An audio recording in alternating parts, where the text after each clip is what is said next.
on the go. This is Valley News Live 10 at 10. Instead of robbing a bank, people are stealing identities.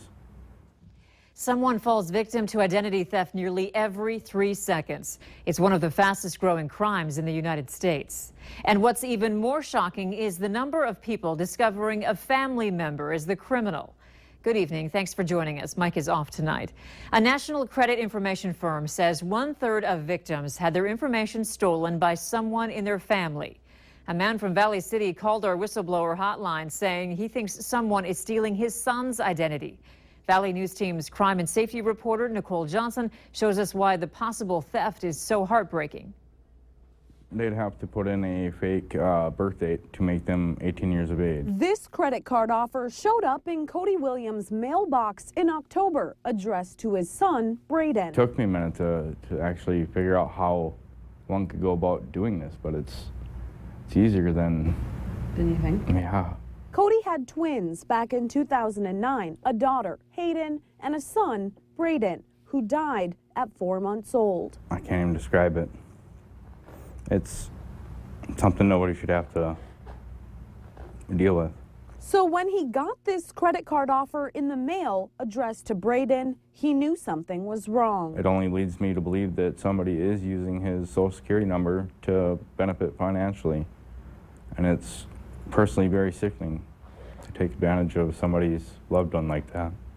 Cody has filed police reports, sent letters to the Attorney General's office, and tried to run credit reports, but says he's stuck and the problem continues to grow. He thinks someone in the family is doing it, and maybe to his now 6-year-old daughter, too. When I first initially did a credit report on my daughter, they were asking security questions that involved mortgages, car loans, cell phone information that they've gotten with that social security number, and it just floored me.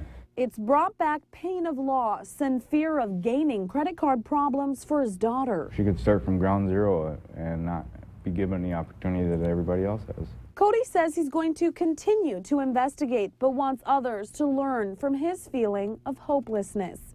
Nicole Johnson, Valley News Live.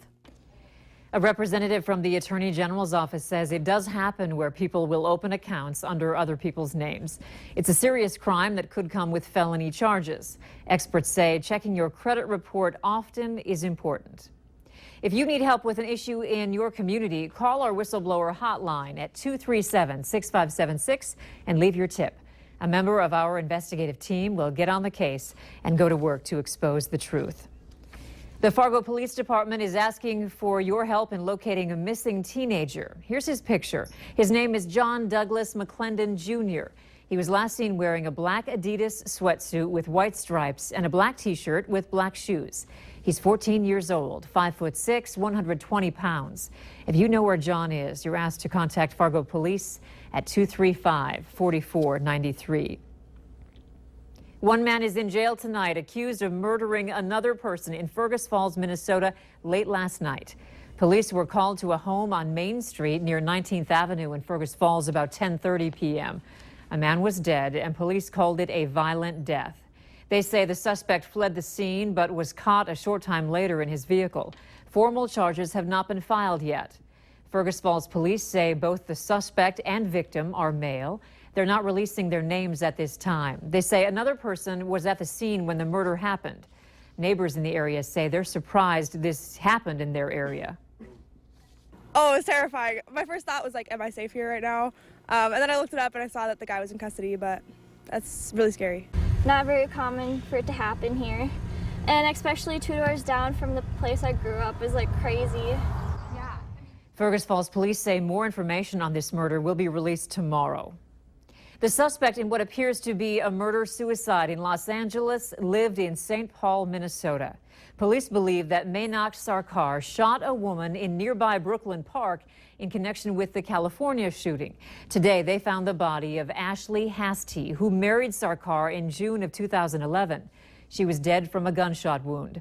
This follows the Wednesday incident where Sarkar is believed to have shot UCLA professor William Klug before turning the gun on himself.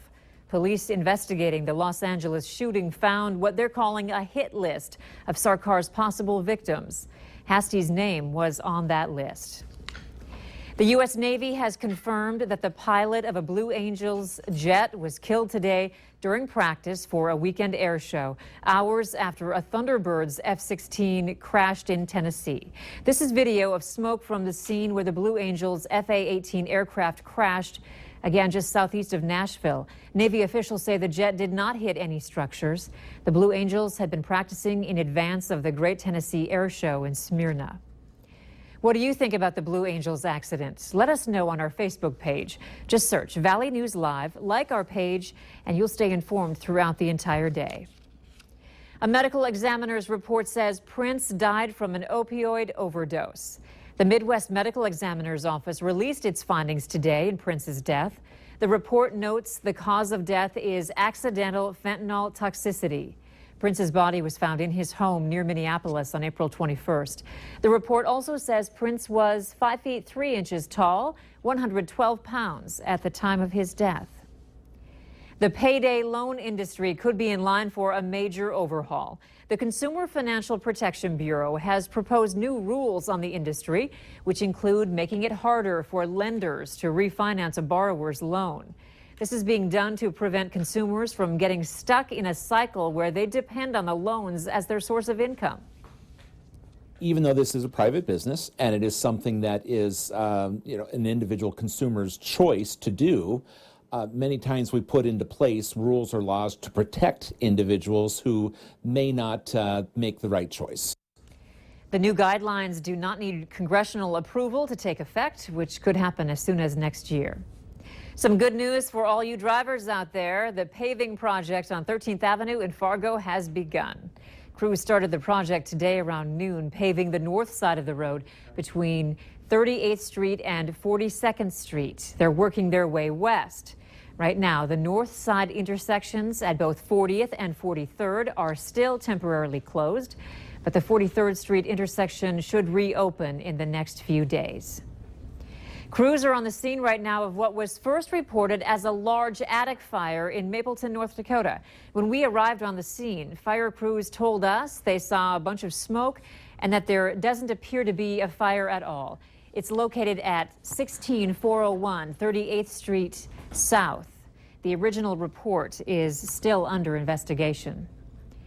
The Shields Arena's Farmers Union Insurance Center celebrates its grand opening with a ribbon cutting. The center will house a second sheet of ice attached to the arena and cost about $5 million to complete.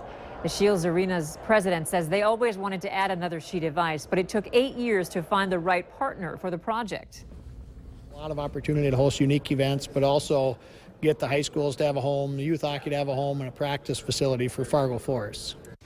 Fargo Force tryouts tomorrow will be the very first event taking place on the new ice.